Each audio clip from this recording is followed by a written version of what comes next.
السلام عليكم ورحمة الله وبركاته. أهلا بيكم معايا من جديد في قناتي سيلي's كيتشن.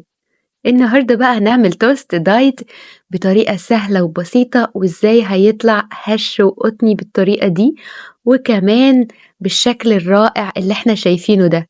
تعالوا ازاي نشوف وصفتي، وقبل ما ابدأ مكوناتي ما تنسوش اللايك والشير وسبسكرايب، وكمان تفعلوا زر الجرس عشان يوصلكم كل جديد. وعلى طول بقى في بولة فاضية أو دورق العجان تقدروا تعجنوا بإيديكم، أو لو موجود عجان مفيش أي مشكلة. حطيت كوباية من اللبن بدرجة حرارة الغرفة، وكمان عليهم معلقة خميرة بيرة أو الخميرة الفورية، ممكن نستخدم كيس، وعليهم معلقة سكر واحدة. وبعد كده قلبت المكونات كويس جدا، وبعد ما اختلطت المكونات خلاص بسيبها حوالي 5 دقايق، وهغطيها بغطا العجان أو أي غطا بره. تقدروا إن انتوا تغطوا الخميرة 5 دقايق مش أكتر، هيكون ده شكلها بدأت تتفاعل. وبعد كده هنضيف عليهم كوبايتين ردة من كوبايات الشاي العادية، وكمان هنضيف عليهم كوباية دقيق عادي جدا جميع الاستخدامات، بس الكوباية مش مليانة. عايزة أقول لكم إن احنا احتمال نحتاج كمان عليها شوية دقيق. وادي بقى ربع معلقة من الملح، وقفلت العجان كده بالطريقة دي، وبعدين شغلت على السرعة الأولى وبعد كده على السرعة الرابعة. ولو انتي بتعجني بإيدك هتاخدي حوالي من 5 ل6 دقايق عجن، علشان نعمل للعجينة بتاعتي عرق وتبدأ إن هي تمط شوية. وبعد دقيقتين بالظبط بدأت بقى إن أنا أفتح العجان عشان أشوف العجينة بتاعتي وصلت لإيه، وإذا كانت محتاجة دقيق تاني أو لأ.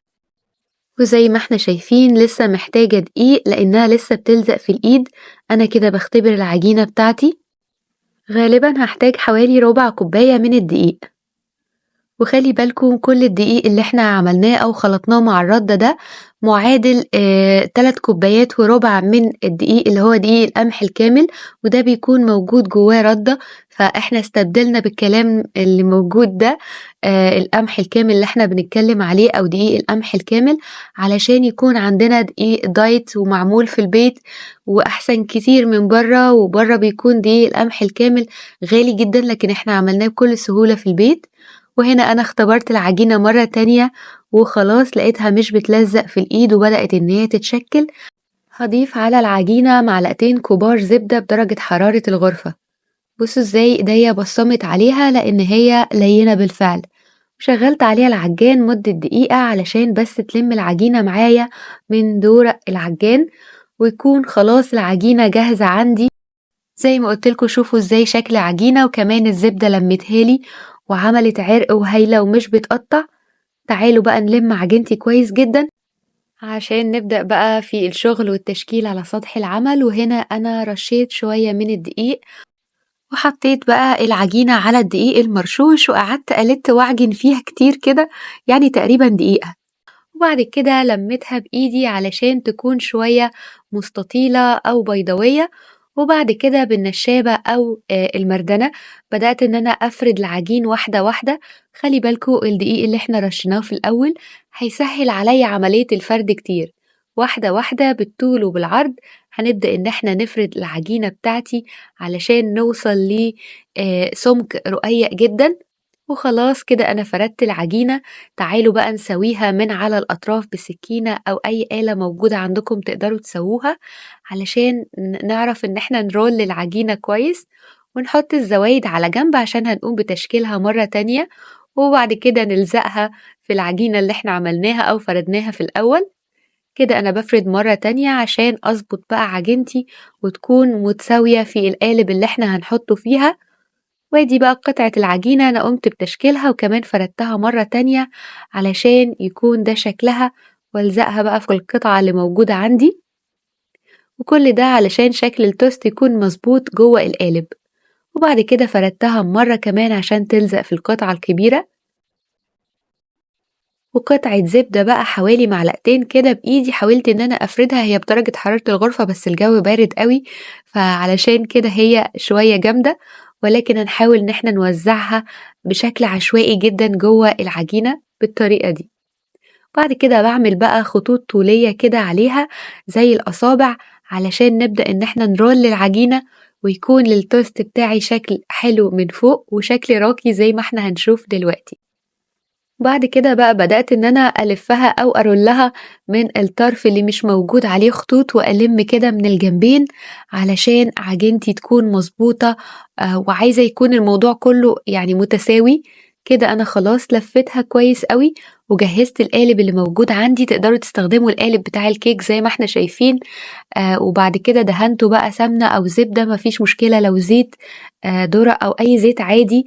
بعد كده حطيت العجينة بتاعتي أو التوست اللي احنا عملناه، وهنغطيها بستريتش راب أو أي غطا. ممكن نص ساعة لساعة إلا ربع، أو في الشتاء ممكن تاخد كمان ساعة علشان تبدأ تختمر. وتعالوا نشوفها كمان شوية بعد ما تكون اختمرت. وادي بقى شكل التوست بعد ما اختمر.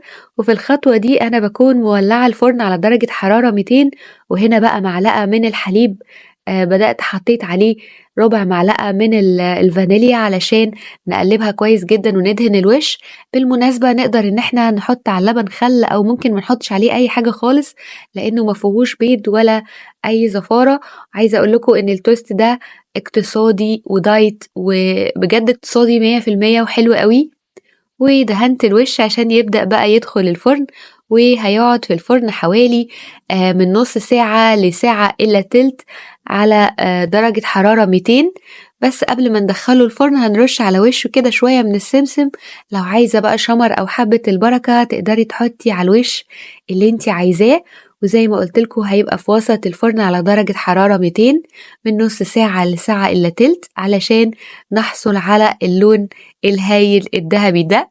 وبعد بقى ما طلع من الفرن مباشر حطيت عليه معلقة من الزبدة علشان تدعم الشكل وكمان يكون ذهبي كده ولامع. وتقدروا كمان تستغنوا عن الخطوة دي، مفيش أي مشكلة، بس عايزة أقول لكم هتفرق كتير جدا معاكم في التوست. والخطوة دي أهم خطوة في الموضوع كله لأنه بتخلي وش التوست طري. حطيت عليها بقى كيس من أكياس التلاجة وغطيتها كمان بالفوطة، وهسيبها من 10 دقايق لربع ساعة علشان يكون ده شكلها. بصوا ازاي هايلة جدا، بجد رائعة. وهبدأ دلوقتي ان انا اخلصها من قالب الكيك اللي موجود، وهتطلع بكل سهولة. ازاي ذهبية، ازاي اترلت صح، وكمان حلوة قوي. هشة اسفنجية، شكلها بجد راقي. مهمة جدا خطوة الكيس اللي احنا حطيناه في الاخر ده علشان بجد بيخليها طرية جدا وهتفرق معاكم كتير. وتقدروا تقطعوها بقى تاني يوم، بس انتوا عارفين ان كل الوصفات ما بنستناش عليها خالص. انا استنيت حوالي نص ساعة وبعد كده قطعتها شرايح زي ما احنا شايفين. وتقدروا تحتفظوا بالجزء ده في الفريزر، تقدروا تقطعوها شرايح وتقسموها في اكياس، تطلعوها بقى واحدة واحدة براحتكم. بجد شكلها حلو قوي، ذهبي، اللون رائع، احلى كتير من التوست بتاع بره. انا عايزه اقول لكم انا ماسكاها هشه جدا. ازاي كلها طبقات من جوه. مرحله الزبده اللي احنا حطيناها في النص تقدروا تستغنوا عنها لو حابين تكون من غير زبده خالص. بجد هايله، بس كمان ما فيهاش سعرات حراريه كتير.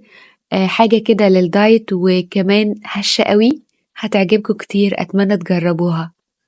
وهي دي كانت وصفه النهارده، أتمنى يا رب تكون عجبتكم.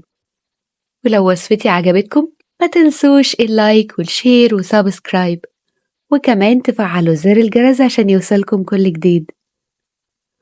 ودلوقتي بس أقدر أقول لكم لمزيد من الوصفات تابعوني على قناتي سيلي's كيتشن. بالهنا والشفا، باي باي.